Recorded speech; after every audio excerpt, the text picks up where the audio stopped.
हालांकि मेरी नज़र में प्राइम मिनिस्टर को नाअहल कर देना चाहिए था सजा करके, चाहे वो till the rising of the court, ता बर्खास्त से अदालत ही करते। और प्राइम मिनिस्टर साहब फरमा रहे हैं कि अभी तो सेंसस जो है वो होना है और सेंसस का जो है फिर इलेक्शन कमीशन ने तारीख देनी है और इलेक्शन कमीशन कह रहा है कि जी इसमें 6 महीने और लगेंगे।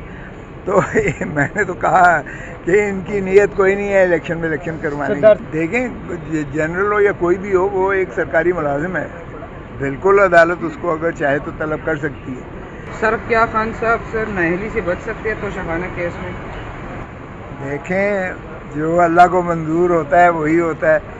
कहते हैं मैन प्रपोजेस गॉड डिस्पोजेस। अगर अल्लाह ताला ने ये 5 चीज़ें अपने हाथ में रखी, ज़िंदगी, मौत, इज़्ज़त, ज़िल्लत, रिस्क, अगर ये इंसानों के हाथ में होता तो एक दूसरे को सब पनाह कर देते। तो ये अल्लाह के हाथ में होती हैं। किसी के जो है बुरा चाहने से कोई ख़त्म नहीं हो जाता है और किसी की ख्वाहिशात से जो है वो बादशाह सलामत नहीं बन जाता है। लेकिन सबसे बड़ी बदकिस्मती ये है कि हम अपना इक़्तिदार की जंग में इतना जो है आगे निकल गए हैं कि हमने बिल्कुल जमहूर को, अवाम को बिल्कुल नज़रअंदाज कर दिया है।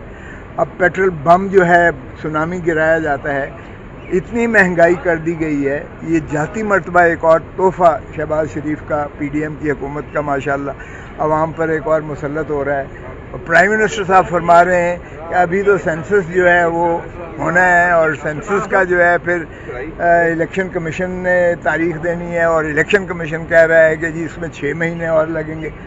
तो मैंने तो कहा कि इनकी नीयत कोई नहीं है इलेक्शन में इलेक्शन करवाने की। अलबत्ता 12 अगस्त को या शायद 2-4 दिन पहले जो इनकी एक बन रही है, शायद उससे पहले जो है तहलील हो जाए असेंबली, तो फिर जो है ये तो घर से फारिग हो जाएंगे, ये फारिग हो जाएंगे। सर जिस तरह खान साहब ने मिलिट्री सेक्रेटरी का नाम लिया कि उनको एक गवाह के तौर पर पेश किया जाए, तो सर क्या कानूनी तौर पर सर उनको अदालत में पेश किया जा सकता है? सर हाजिर सर्विस मेजर जनरल के रैंक पे सर आजकल।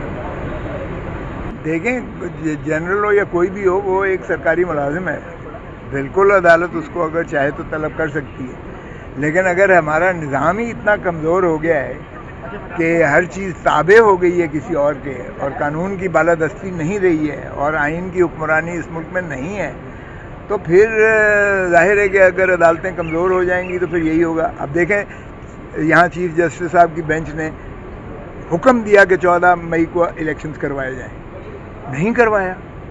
हालांकि मेरी नज़र में प्राइम मिनिस्टर को नाअहल कर देना चाहिए था सजा करके, चाहे वो till the rising of the court, ता बर्खास्त से अदालत ही करते। फाइनेंस में